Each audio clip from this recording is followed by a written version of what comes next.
if you are a solopreneur and you're doing it on your own, I'd still recommend like making friends with other people who are on that journey. Maybe you co-work together or do something together. Otherwise, like you'll just get caught up in your own bubble, in your own thoughts, and it's already hard enough. So trying to do it alone just makes it even harder. But yeah, having a co-founder has been a massive help for sure.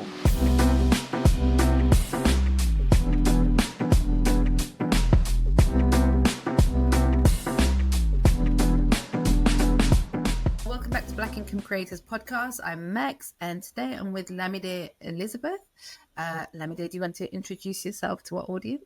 So hi everyone, my name is Lámidé Elizabeth. I am currently the co-founder of Pen Dubai, which is a network that connects young female expats who are in Dubai, but also helps people who are looking to relocate to Dubai. I am also, I guess, a content creator.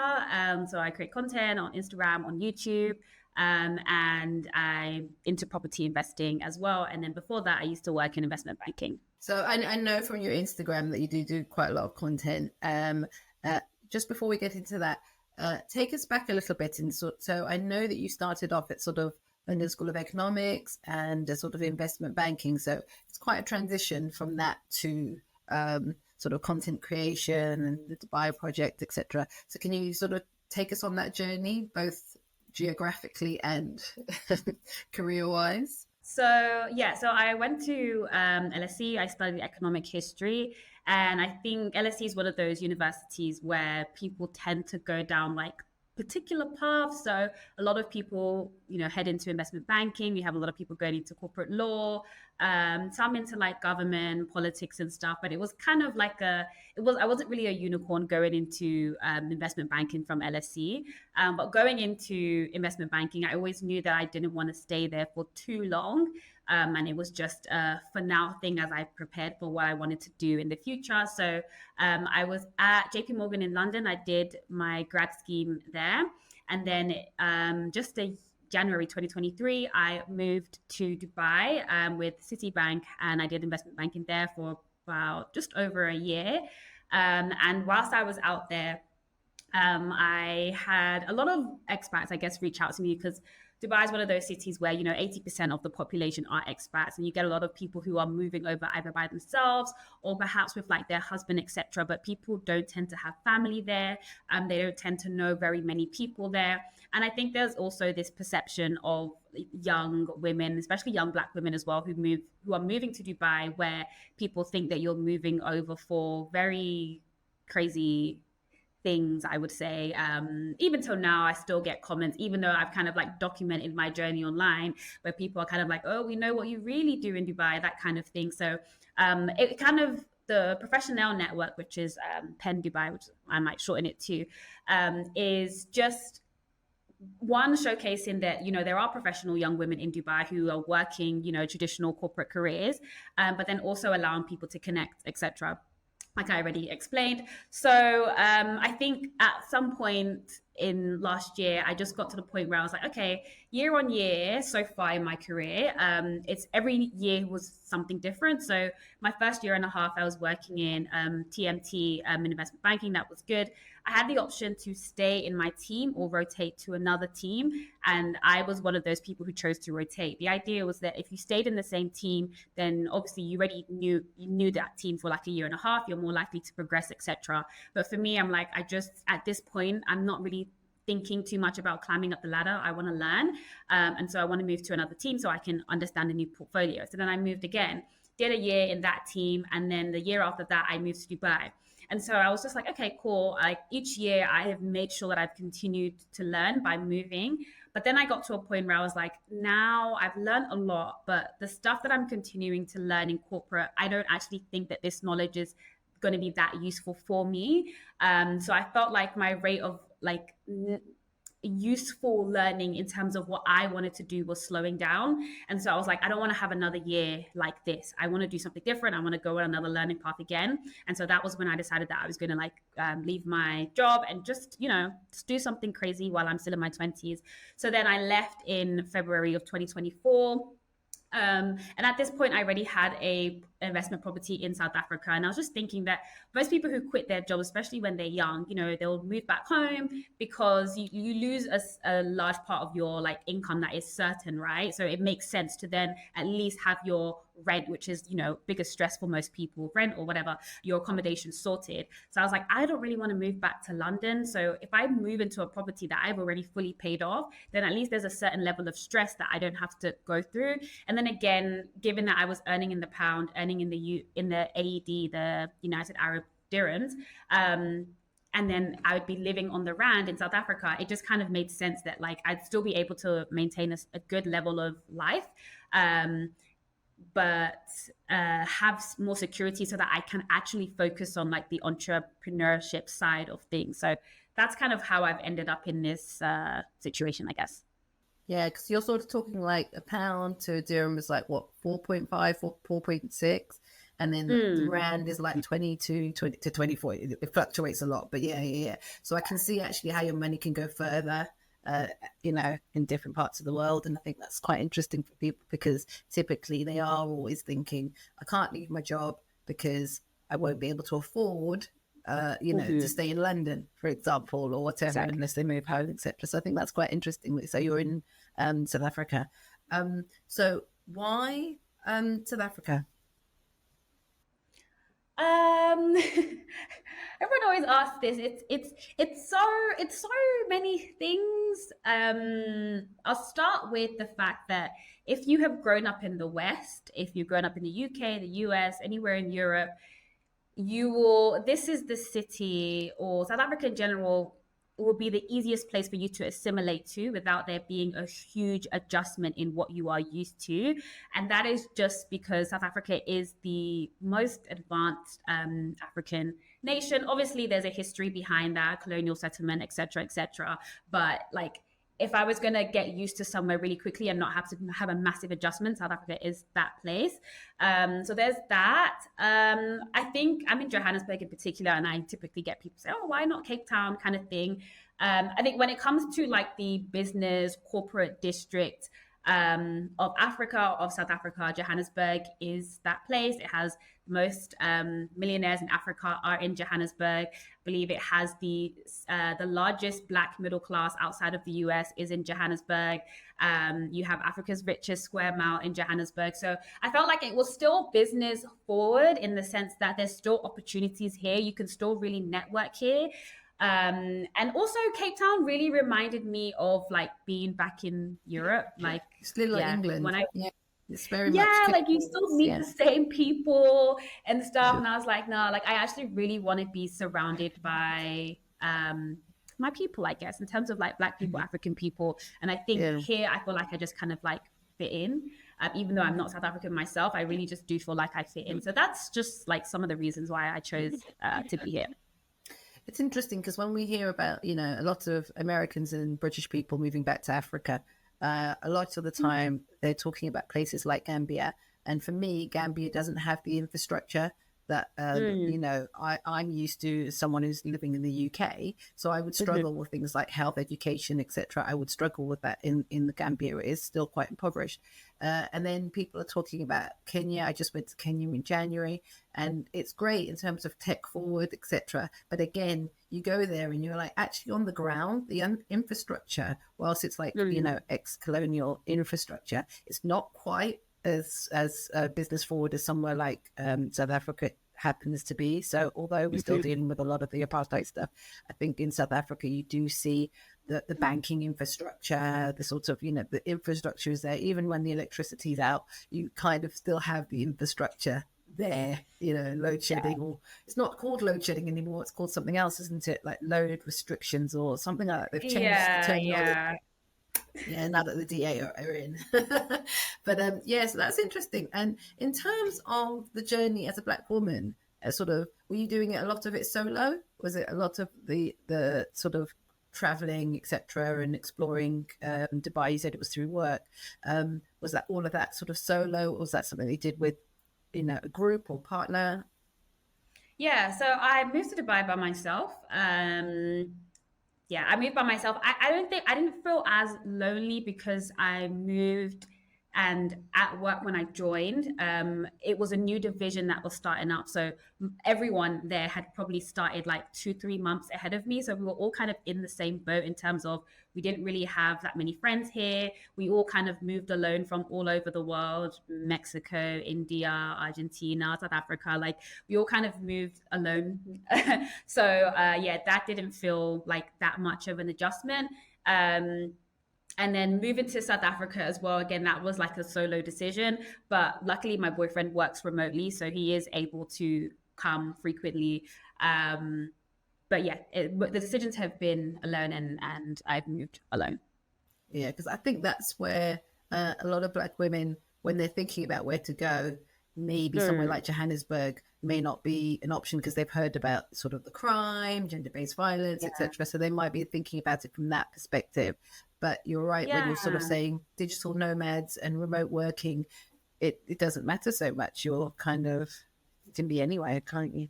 I think it's a really good point. I feel like Dubai is somewhere you can definitely move alone and you don't need to think twice. It's probably one of the safest places that you can move to as a woman by yourself.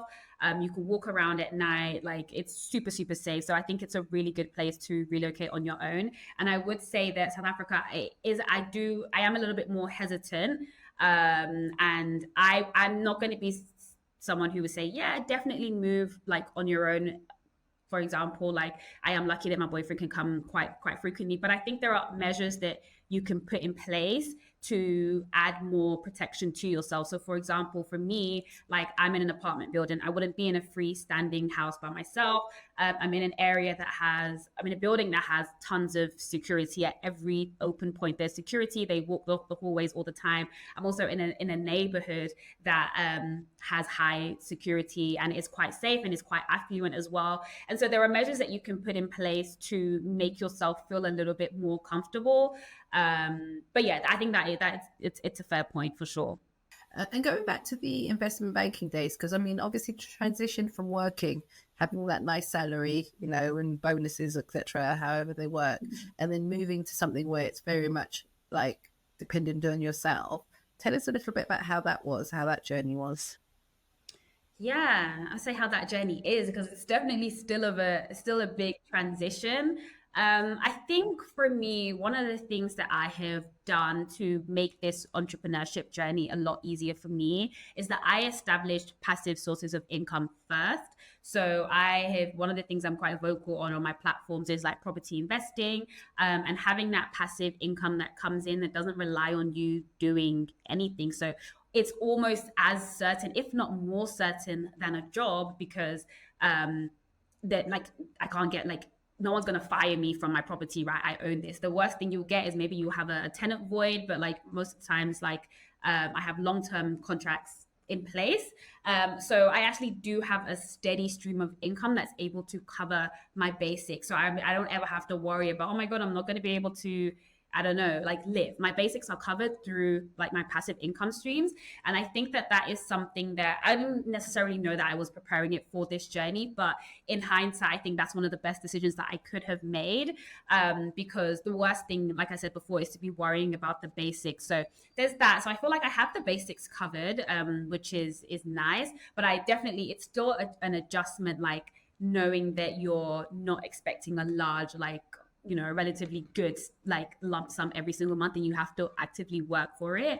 And I would just say, like, you know, I thought that leaving, because obviously investment banking is quite stressful and I think, oh, you know, I'm just going to leave and I'm no longer going to be under stress, but you're under a different kind of stress now, a different kind of pressure, and it's a pressure that's kind of consistent. Like in banking, maybe you have like a deal, and maybe that deal, maybe for 2 weeks you might be stressed, or even 3 days you might be stressed, and then maybe you have like a little bit of a chilled period. Whereas now you kind of have that pressure that is on you all the time. And yeah, but I think it's just a case of one, like still having, even though I don't have my banking job, I still have multiple streams of income. So I can still, you know, on some weeks, I don't know, like there's always money coming in. Like I'm not waiting for one day to get paid. I have different streams of income. So at least on a weekly basis, like something is coming in. And I think that provides a level of comfort. But then there's also just knowing that like it is a part of the sacrifice to try and like, build something that you love, that you do kind of have to, get rid of that safety net of, yeah, I'm just not going to have what I had before, and just kind of getting used to that. And I think you mentioned something about having a co-founder. Has that helped? Because, it is a lonely journey if you're a solopreneur and you're doing everything by yourself. Yeah, honestly, that has been a massive, massive help. And I only realized when she kind of went on holiday for like a week or two, and it was like Eid or whatever.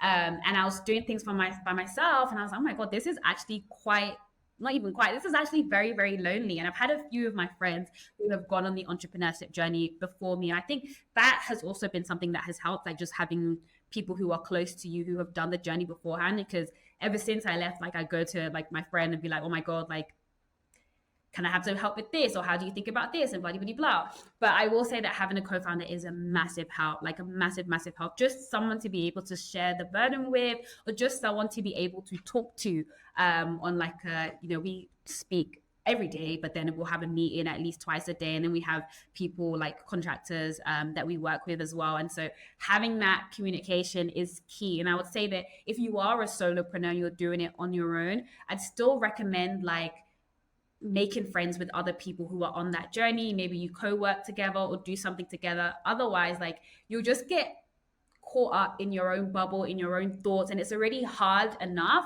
So trying to do it alone just makes it even harder. But yeah, having a co-founder has been a massive help for sure. Yeah. And you talked about passive income, which is always a sort of interesting one, isn't it?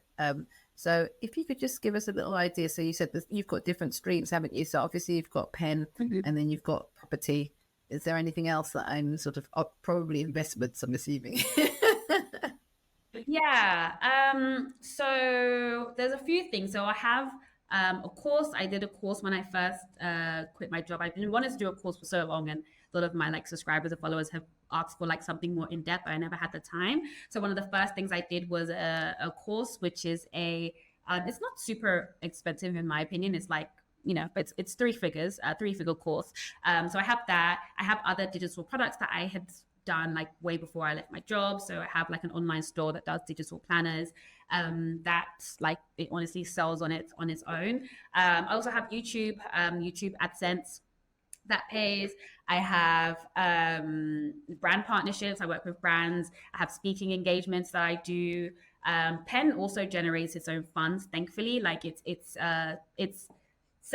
profitable, but it's like all of the funds are reinvested. So in terms of taxes then, is there, you've got a couple of Instagram posts around sort of like tax and sort of doing it. Is it something that's quite complicated, or is it something where you just think get a tax advisor, get an international tax advisor for people to sort that out?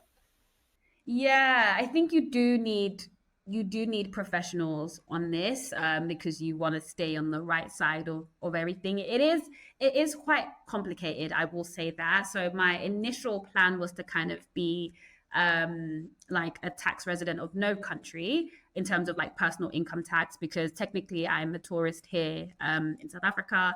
Dubai, you don't have any personal income taxes anyways, and you don't really have corporation tax until you pass a certain threshold.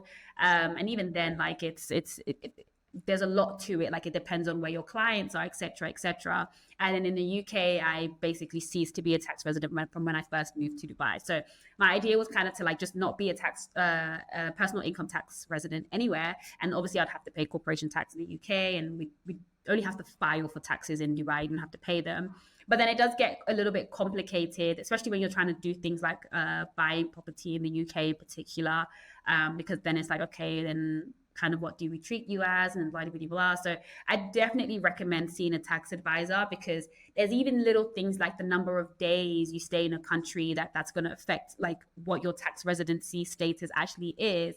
Or like, let's say in Dubai, you might have to fly back a couple of days in the year, a certain number of days in a year, to make sure that you can still have a company registered there and still, so there's a lot that goes into it. So I would say don't try and do it by yourself. Try and get some advice if you can.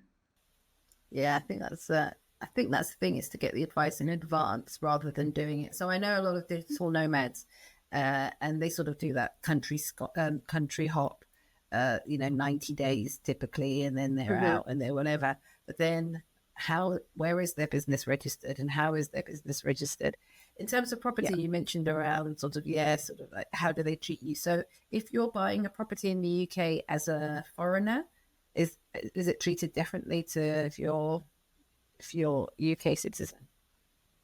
Yeah, absolutely. It's very different. If you're buying it as a resident, it's different to if you're buying it Right. as an expat. Even though you're still British, still a British citizen, if you're an expat, they're still going to treat you differently. And then obviously, if you're completely international as well, you'll get treated differently. So, yeah, it's definitely completely different treatments. That's only or mainly when it comes to getting a mortgage, right? Because the risk, the further away you get from like your whole life being in the UK, the more risky you technically are. And so the lenders are gonna either not want anything to do with you because you're too risky, or want certain things in place to be able to mitigate the risk on their end. So it's more from the mortgage side of things that things start to get like complicated. And what is that like? I think you said South Africa. You bought it outright, didn't you? So you didn't have to go through that whole mortgage palaver. Do you have property in Dubai or? No, I don't have a property in Dubai. But even on the South African point, I was initially looking into just what it would be like to get a mortgage here.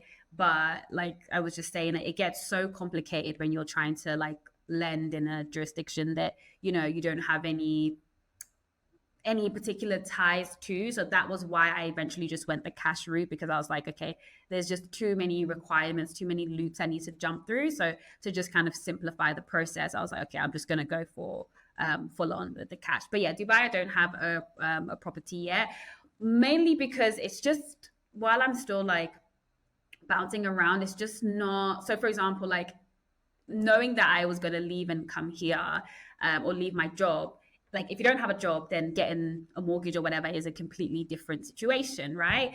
But then, if you have a business registered, which I only got my business registered like before I left and moved to South Africa, then it's a different situation. So I haven't been in a stable situation to know what the best route is.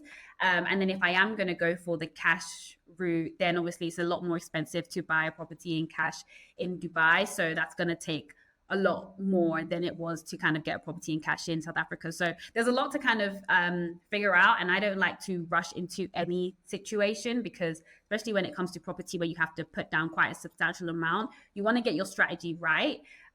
So yeah, that's the reason. But I definitely think Dubai is a good market when it comes to property investment, even though it's in a little bit of a bubble right now, according to some experts. But I think it's a really good market. Yeah, the prices have been going up like crazily for a long time now, and they've every year it's predicted that the bubble's going to burst, and it just hasn't.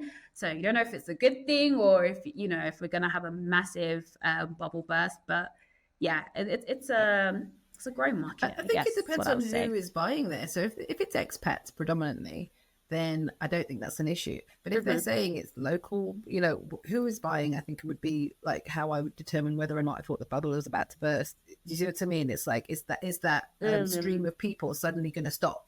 You'll reach a point and be like, that's it. But if it's expats, and we know that Dubai is a place that expats flourish in, it's like, the only thing I think is the competing factor for Dubai, and it's not really competing, but it's like a lot of people are talking Singapore now. Like Singapore has sort of really opened up as an Mhm. opportunity hub. But for me, like you, it's too far. So, you have to Mhm. completely be like, I'm in Singapore, and, I come back to the UK once a year, not Dubai, where you can come back every couple of months, every few months and stuff. So I really think it's an interesting thing. And in terms of purchasing property, have you always done that by yourself, or is that something that you're doing with family or friends or partners? Always done it by myself. Yeah, okay. Because I think that's Yeah, I do also invest into property projects, and those are ones that are like done okay. by other people, and they like they just raise funds from like different people. So I'll participate in that, and usually that would be for like deals that are like much higher cash flow, so like flips, conversions, stuff like that. So that will be done with other people. But in terms of, because I want that passive income for me, yeah, so those ones I always do the properties Oh, by okay. myself. And then, yeah. Okay. And because I think the other thing is about understanding a country really, really well. So lots of Mhm. people, and I want to say it was the early 2000s, suddenly bought in Spain, and then they didn't realize that they didn't own the land in Spain. They owned the property, but then the land was owned by a family, and I don't know. And it's created so many issues, and a lot of British expats went to Spain and thought, I'll spend my pension on this house for 75K or something, and then it would be, but you don't own this really. You bought this, but it's almost like you leased it for however many years. So I think people who are looking to buy property overseas, whilst it's exciting and it's less expensive, really need to understand how property works in each of these countries. Honestly, such a good point. Even I think it was Italy that was doing like the €1, €1 but it homes. takes 60 euros to sixty Yeah, thousand and euros to build to. exactly. Like they were doing these like €1 homes, and the background of that was like they had some, I don't know, was it some cities or some villages that people fled, and then the mayor wanted to like regenerate it, so then started selling these homes for €1. So technically, were they lying that it was €1? No, but then the amount of money that was needed to renovate those places to actually make them habitable would be hundreds of thousands of dollars for some people. So I think you definitely have to do your research into different places. And this is one thing that like so a lot of people ask me about international property investing, and I think a lot of people kind of want to get into it because it sounds nice and it sounds cool to say, oh, I'm an international property investor. But in my course I have a module, and my first thing is just like, you have to know why you are doing this. Like, don't just get into it. You can't just, first of all, like, currencies play an important part, right? Like the rand has not been doing very well like over the last couple of years. If anything, it's gotten weaker and weaker and weaker, right? And so if you were just investing because you thought, oh, I'm going to make so much money because it's like, there is a lot more that you have to consider. There's a lot more risks here. And I always say that there's a difference between like a lifestyle investment property that you can have abroad, and then like a traditional investment property. So with like a lifestyle investment property, you might just do it because actually I want to enjoy it, right? Like, let's say for example, you're South African or whatever. So if you wanted to get a place here just so when you come back home you can feel at home, you can have your own space, and then maybe when you're not there you can rent it out. That's very different to someone else who's like, I know nothing about South Africa, I have no interest, I don't even want to go or whatever, I'm just going to buy a house there because, oh, it's cheap, or it's like something else. So I think you definitely have to do your research. There's so many things that you have to consider when it comes to international property investing. You can't just jump straight into it, otherwise you will end up in a situation that it also is a lot more complex to deal with things when you're not in the country, right? So it's definitely something you have to take into consideration. You're for not sure. in the country, and also language. So some of that language, obviously English is the language that's used in South Africa,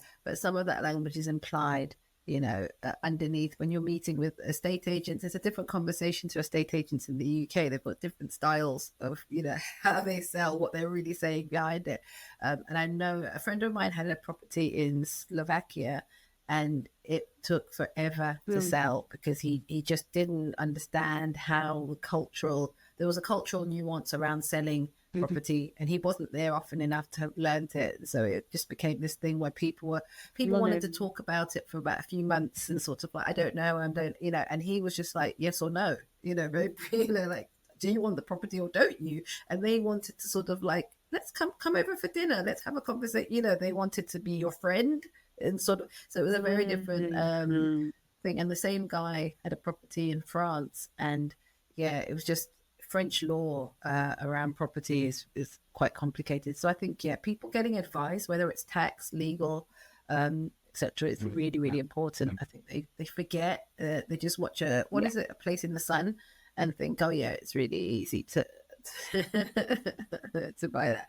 And in terms of somebody, what advice would you give somebody who's looking? Because I think the sort of key element of your story is that you had a passive income base. And that's the bit that I think a lot of people struggle with. They're like, I hate my corporate job. I hate my salary job. And then they want to leave and become, let's say, a coach, and they don't have that foundation, that sort of safety net. So what advice would you give somebody? Like, where should they start looking? What should they do? Because you'd started doing that a few years before you made the leap. Yeah. I think it really depends on, I guess, your risk level. So I am quite risk averse, which is why I really wanted to set myself up in a place where I was comfortable before I left.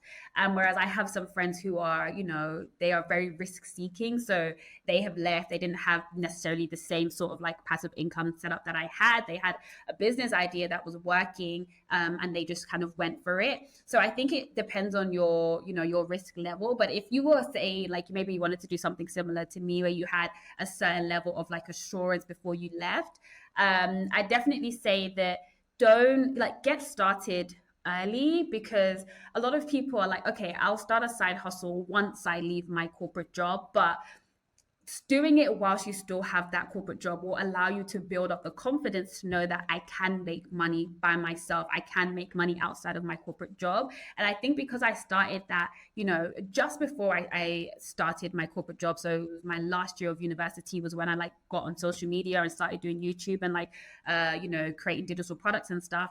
That had been 4 years of me learning how to make money on my own, by myself without a corporate job, that it allowed me to build up the confidence to say that, what, if I did leave my corporate job full time, I know that I can make money.